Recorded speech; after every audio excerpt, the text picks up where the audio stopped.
વડોદરા જિલ્લામાં વડોદરા રિંગ રોડથી ખોડિયાર 4 રસ્તાથી ખોડિયારનગર તરફ જતાં આપણે સૌથી પહેલાં ખોડિયાર માતાજીના દર્શન કર્યા।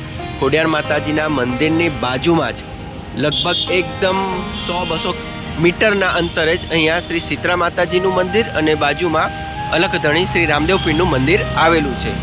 તો આજના વિડીયોમાં આપણે શીતળા માતાજીના અને રામદેવ પીરના દર્શન કરીશું। અહીંયા કંઈક કામ ચાલી રહ્યું છે। મંદિરનો સમય સવારે 7:30 થી 11:30, સાંજે 6 થી 9। મંદિરમાં કોઈ પણ પ્રસંગે તમે આ નંબર પર સંપર્ક કરી શકો છો। ચાલો મંદિર પ્રાંગણમાં પ્રવેશ કરીએ। પ્રવેશ કરતાં પહેલાં અમને સૌથી પહેલાં ગણપતિજી દાદાના દર્શન થયા।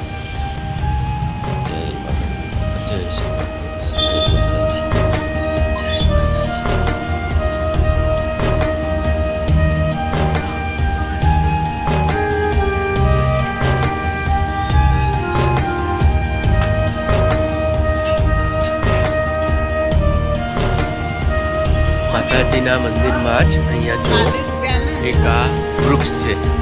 મંદિરના ગર્ભગૃહમાં જ આ વૃક્ષ આ છતમાંથી બહાર છે।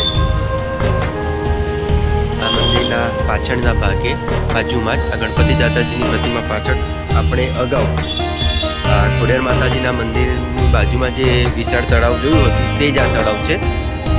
આ જે વોકિંગ એરિયા છે એ આ જ છે। જો તમે આ ખોડિયારનગર આવો તો આખા તળાવની ફરતે વોકિંગ કરશો તો અહીંયા તમને ખોડિયાર માતાજી અને શીતળા માતાજી અને રામદેવ પીરજીના મંદિર થઈને જશો। અત્યારે સાંજના સમયમાં ખૂબ જ સુંદર નજારો લાગી રહ્યો છે।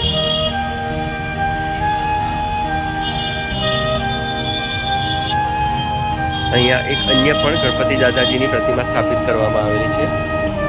જય ગણપતિ દાદા, જય ગજાનન। અહીંયા પણ મંદિરનું બાંધકામ ચાલુ છે।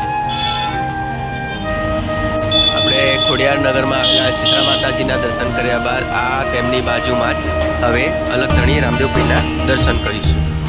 જો રામાધણી અલખધામ દ્વારકાધીશ શ્રી કૃષ્ણ અવતાર શ્રી રામદેવ પીર મંદિર। ઘણી બધી રામાપીરની ધજાઓ, લીલી ધજાઓ અહીંયા દેખાઈ રહી છે। ચાલો હવે આપણે મંદિર અંદર પ્રવેશ કરી રામદેવ પીરજીના દર્શન કરીએ।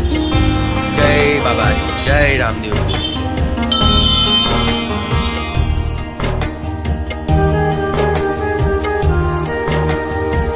સુંદર પ્રતિમા।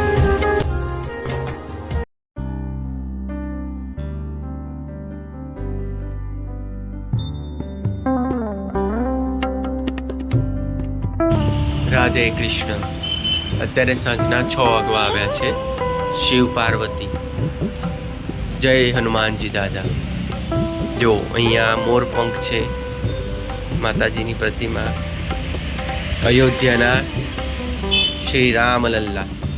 અહીંયા રામદેવ પીરના એવા ઘણા બધા નાના લીલુડા ઘોડાઓ જોવા મળશે। મંદિરના ઉપરના ભાગે પણ એવા ઘણા બધા આ ઘોડાઓ છે, લીલા ઘોડાઓ। જય ગણપતિજી દાદા। અહીંયા મંદિરની બાજુમાં શ્રીફળ અને આ પાછળના ભાગે શીતળા માતાજીનું મંદિર। અલખધણી બીજના દર્શન। 2026માં કયા વારે તહેવારે બીજ આવશે તેની અહીંયા આ બોર્ડ પર સંપૂર્ણ માહિતી દર્શાવવામાં આવેલી છે, જે આપ જોઈ શકો છો।